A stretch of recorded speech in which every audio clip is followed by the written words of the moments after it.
করা হাদিস শোনায়। ফাতেমা এমন একজন বউ ছিলেন যিনি তার স্বামীর কাছে কোনো আবদারি করতেন না, কোনো কিছু চাইতেন না। তো একদিন স্বামী আসছে, আলী এসে বলছে, এই ফাতেমা, তুমি আমার কাছে কোনো কিছু চাও না কেন? কিচ্ছুই চাও না, আমি চাই তোমাকে দিতে, তুমি নিতেই চাও না। আজকে তুমি এমন একটা কিছু চাইবা যেটা খাওয়ার জিনিস হবে, আমি তোমাকে নিয়ে এসে খাওয়াবো, আমি তোমাকে নিয়ে এসে।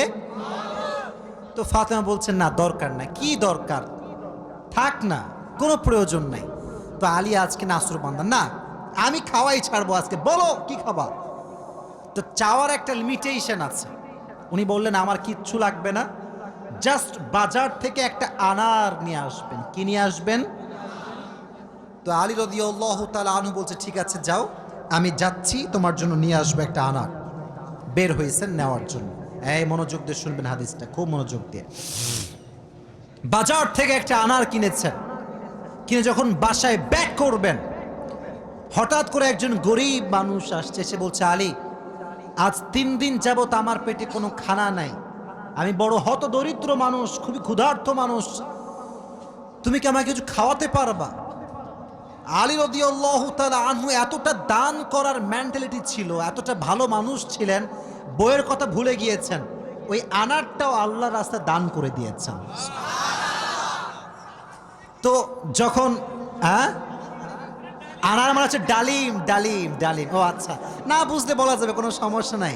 আনার মানে হচ্ছে, নগরে ডালিম আছে না নাই? তোমাদের নগরে একটা বড় বাজার আছে, বাজারটার নাম কি? হ্যাঁ, ওখানে দেখবা রাস্তার বাম পাশে শপগুলো বসে না, ফলের শপ, দেখবা অনেক অনেক অনেক আপনার আঙ্গুর রাখা আছে, বেদানা রাখা আছে, আছে না নাই? আপনারা বেদানাও বলেন, ডালিমও বলেন। আচ্ছা, তো উনি দান করে দিয়েছেন। তো যখন দান করে দিয়েছেন, হঠাৎ করে মাথায় আসছে, তো কার জন্য ছিল? ফাতেমার জন্য। বলেন, কার জন্য ছিল? তো মনটা খারাপ যে জীবনে বউ একবার চাইলো, তাও খাওয়াইতে পারলাম না, মানুষকে দিয়ে দিলাম। বাসায় আসছে, মনটা খুবই খারাপ। তো বউয়ের ভালোবাসা কাকে বলে খুব ভালো করে বুঝবেন।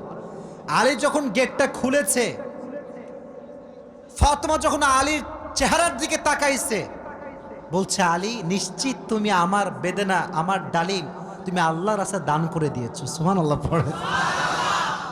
তো বলছে ফাতেমা, আসলেই তাই, আমি দান করে দিয়ে আসছি। তো বলছে, আলী, তুমি যদি আমার জিনিসকে আল্লাহর রাস্তায় দান করে খুশি হও, আমি ফাতেমা তাতেই খুশি হয়ে গেলাম।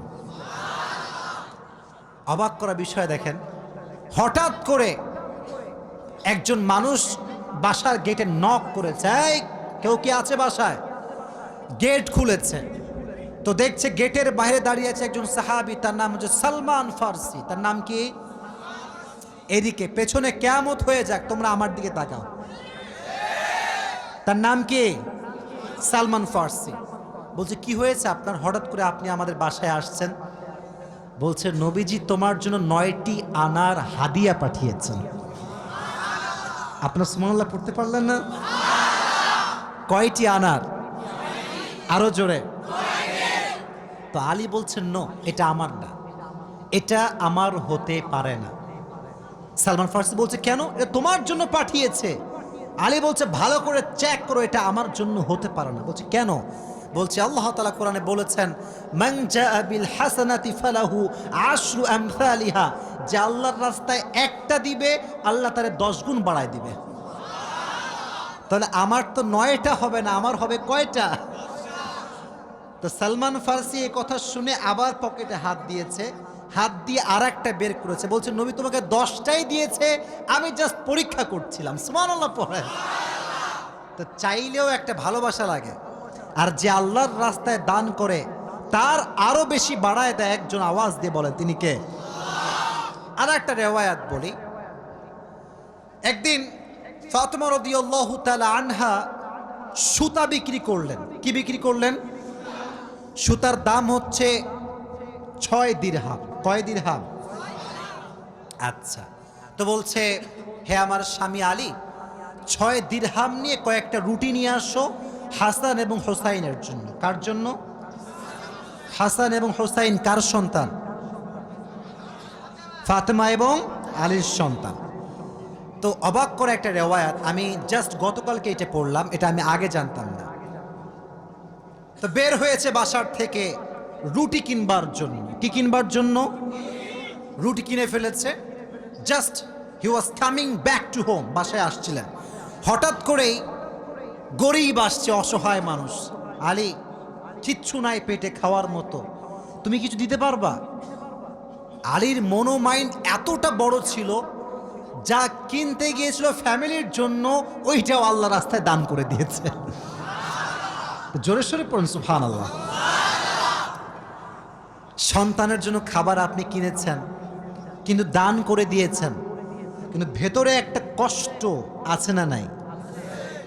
দেখো এই যুবকেরা, প্লিজ প্লিজ লাফালাফি করো না, এদিকে আমার দিকে একদম স্থির হয়ে থাকো, চুপচাপ স্থির থাকো। কারণ নওগাঁর মানুষ তো এরা অভদ্র ঘরের সন্তান, এরা সব ভদ্র ঘরের সন্তান, ঠিক না? চুপচাপ থাকেন। তো যখন ফিরে আসবেন, হঠাৎ করে একজন লোক আসছে, এসে বলছে, আলী তুমি কি এই উটটা কিনবা? উট? বলেন কি? তো আলী বলছে, না ভাই, টাকা পয়সা নাই, কেনার সম্ভব না। তো বলছে, তোমাকে আমি এইটা এখন দিচ্ছি, তোমার যখন বিক্রি করার সুযোগ হবে তখন বিক্রি করবা, তোমার লাভ তুমি রাখবা, আর আমারটা আমাকে দিলেই হবে। তো আলী বলছে, ঠিক আছে দাও। জাস্ট উটটা নিয়েছে, উট নিয়ে বাসায় ব্যাক করবে, আবার আরেকজন আসছে, বলছে, ভাই এর দাম কত নেবেন বলেন? বলছে, ভাই আপনি দাম বলেন। যে উটের দাম হক 200 দিরহাম, ওই লোক আগেই বলছে, আমি এটাকে তোমার কাছ থেকে 300 দিরহাম দিয়ে ক্রয় করে নিব। নিয়ে নিয়েছে উট।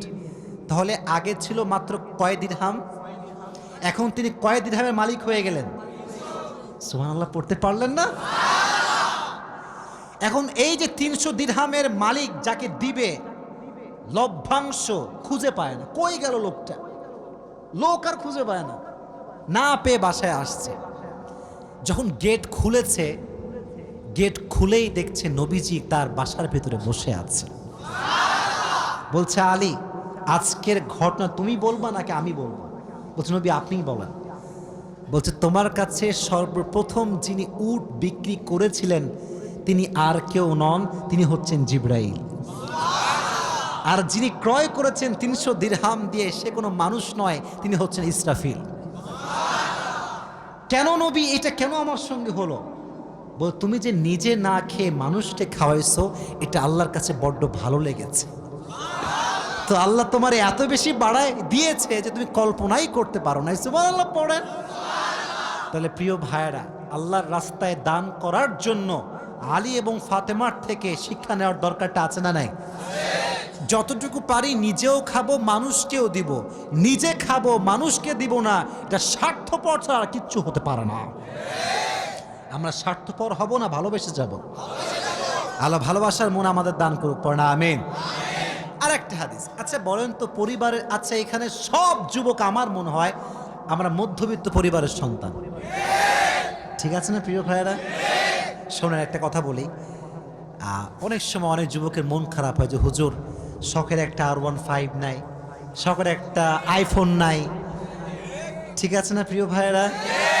শখের একটা গাড়ি নাই, শখের একটা বাড়ি নাই। অনেকের এটা কষ্ট থাকে, না বললে হবে না, এটা মানুষ হিসেবে কষ্ট লাগে, ঠিক আছে, কিন্তু মাথায় রাখবা, এদিকে হাদিস বলছি, গরিবরা, মধ্যবিত্তরা বড়লোকের চাইতে 500 বছর আগেই জান্নাতে প্রবেশ করবে।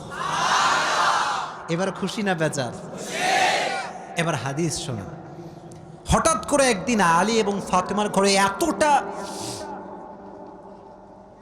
এতটা অভাব, ভাত নাই, চাল নাই, ডাল নাই, কিচ্ছু নাই, একেবারে 3 দিন যাবত না খাওয়া। কয়দিন? এটাই কম মনে হচ্ছে আপনার কাছে? কম না বেশি? আপনি বিশ্বাস করেন, আজকালকার যুবকরা বডি বিল্ডিং করে, ইভেন তার 6 প্যাক বডি আছে, কিন্তু রোজা রাখতে চায় না। এই এলাকায় মনে হয় নাই? খবর লাগাবেন না, আপনার ভাবিও রোজা রাখে না, খবর লাগায় না। বলবেন যে ভাবি হোয়াট ইজ দিস, রোজা রাখেন না? এখন বলছি বাবা গায়ে শক্তি নাই, দুর্বল। একদিন এক যুবককে বললাম, কিরে তুই আমার ওয়াজ শুনিস না? বলছে অবশ্যই শুনি। তাই রোজা রাখিস না কেন? বলছে যে ভাই রোজা রাখলে বডি কমে যাবে।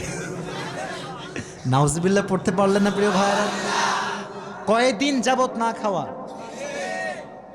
এবার আলী রাদিয়াল্লাহু তাআলা আনহু বাধ্য হয়ে গিয়েছেন, আর পারছেন না। বলছে ফাতেমা যাও, বাবার কাছে যাও, বলো আব্বাজান বাসাতে খাবার মতো কিছু নাই, আপনার কাছে কিছু হবে খাওয়ার মতো? আহা!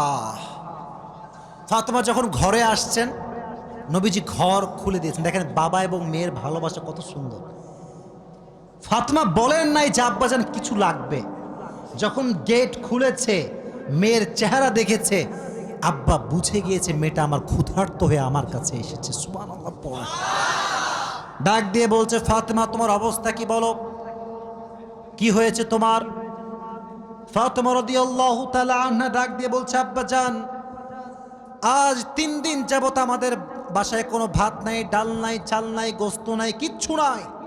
আমি আপনার কাছে একজন ক্ষুধার্ত নারী হয়ে এসেছি কিছু নেওয়ার জন্য। তো নবীজি বলছেন এই যুবকেরা এদিকে তাকাও। বলছে ফাতেমা আমার কাছে 5টা বকরি আছে, 5টা দোয়া আছে। 5টা বকরিও আছে, 5টা ধামরাটের ভাইয়েরা 5টা দোয়া আছে, 5টা বকরি আছে। তুমি কোনটা নিতে চাও? Which one you want select? তো ফাতেমা বলছে নবী হে আমার বকরি লাগবে না, আমাকে দোয়া শিখাই দিলেই হবে। পরীক্ষায় পাস। দোয়াটা আমার সবাই পড়েন, সকলে আমার চোখে চোখ রাখেন, সবাই পড়েন ইয়া আউয়ালাল আউয়ালিন ইয়া আখিরাল আখিরিন ইয়া যাল কুওয়াতিল মাতিন ইয়া রাহিমাল মাসাকিন ইয়া আরহামার রাহিমিন।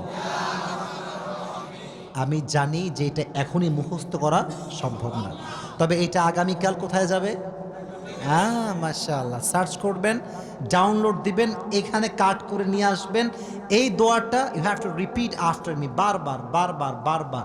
নবীজি বলেছেন এই দোয়া যে যত বেশি পড়বে তার রিজিকে বরকত তত বেশি বেড়ে যাবে। এই দোয়াটা আমরা বেশি বেশি পাঠ করবো তো ইনশাআল্লাহ। এবার ফাতেমা আলীর কাছে ব্যাক করেছে। আলী বলছে ফাতেমা তোমার হাতে গোস্ত কোথায়, ভাত কোথায়, খাবার কোথায়? তোমার হাত তো খালি, কোথায় আমার খাবার? তুমি তো খালি হাতে ফিরে এসেছো। বলছে আলী আমার হাত খালি না, আমার হাত ভরপুর আছে। বলছে কিভাবে? বলতেছে যে যাহাবতু লিদ-দুনিয়া ওয়া জিতু বিল আখিরা, আমি নবীর কাছে দুনিয়া চাওয়ার জন্য গিয়েছিলাম, নবী আমাকে আখিরাত দিয়ে ফিরাই দিয়েছে। আমি আখিরাত নিয়ে তোমার কাছে এসেছি। তো আলী এবার নিজেই আসছে। ডানের যুবকরা কিরে আমার দিকে তাকাও। এবার নিজে কে আসছে? আলী। বলে এবার কে আসছে? নবী হে অভাব, খাবার দাবার কিচ্ছু নাই। নবী এবার সংখ্যা বাড়ায় দিয়েছে। বলছে আমার কাছে 5000 বকরি আছে আর 5টা দোয়া আছে, তুমি কোনটা চাও? আলী বলছে নবী 5000 বকরি নয়, 5টা দোয়া হলেই চলবে। কতটা আল্লাহর উপরে ভরসা চিন্তা করেন। আমার মতো আপনার মতো মদন হইলে আগে বকরি দেন, তারপর দোয়া দেখা যায়। ঠিক কিনা যুবক ভাইরা বলো? শুধু এইটা, বিপদে পড়লে মানুষ সুদও খায়, ঘুষও দেয়। আল্লাহর উপরে ভরসা করে কিছু থামবে, দোয়া করবে, তাহাজ্জুদ পড়বে, এই সবর মানুষের মাঝে নাই। ঠিক কিনা যুবক ভাইরা বল? এজন্য আমাদের অভাব আসলে, দুঃখ আসলে আমরা ভরসা করব একজনকে। আওয়াজ দিয়ে বলেন তিনি কে? আপনারা মনে হয় বিরক্ত হয়ে গেছেন, আমি দোয়া করে দেব, তাই না?